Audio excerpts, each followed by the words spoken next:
and we are here today at Run-A-Muc Acres, and we are going to interview Tim about his pumpkin farm, and he's going to give us a little history and tell us what it is that they do here. Hello, I'm Tim. I'm the owner of Run-A-Muc Acres. I'd like to welcome you.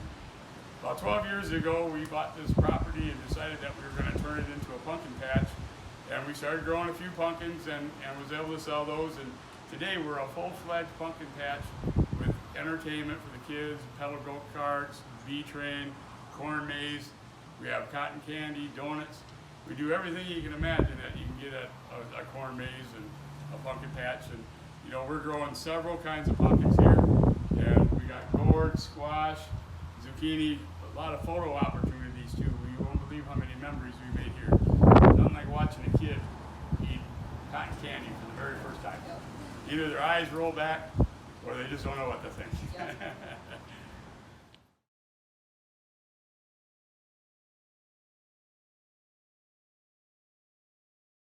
So how do you plant the pumpkins, and how many different varieties do you grow here?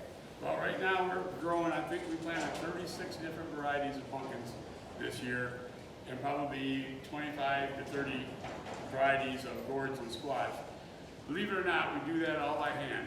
That we go out, we just drill a hole, we do no-till, so that we don't disturb the ground, so we don't bring up any weed seed that's in the ground. From there we proceed, we drill holes at the spacing appropriate for the pumpkins or plants that we're planting, and then we actually just plant it right in the hole so that we don't disturb their surrounding soil. With that becomes easier weed control, where we can, once planted, you spray the area and that will kill any weeds that are up, and then your pumpkin ends up being the most strong plant out in the field. Later in the year, the weeds do take over. You just can't do a lot of weed control once the plant's out there.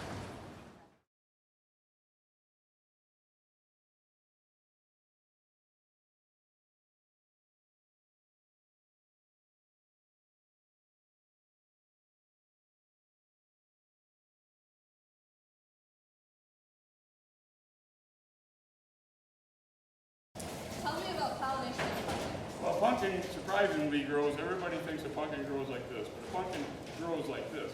This is where the flower is. That would be the female pumpkin. The pumpkin plant itself has several stems that come up just stems with flowers, and that's the male flower. There's usually a dozen of those in every female flower, just so it promotes the bee going to the male flower before it pollinates the female flower, which are great for pumpkin corn. You know, we do have insect control that we do, and we got to be very careful about that because we have bees out there. So we do, most of our insect control is pre-bloom to avoid the bees. Once we get flowers on the plants, then we got to just kind of let them go, because we grow honey here, or do honey with bees, and they're an integral part of that. We've had issues before with pollination and having very low returns on the crops, and we've brought in bees now, so we don't have that problem anymore.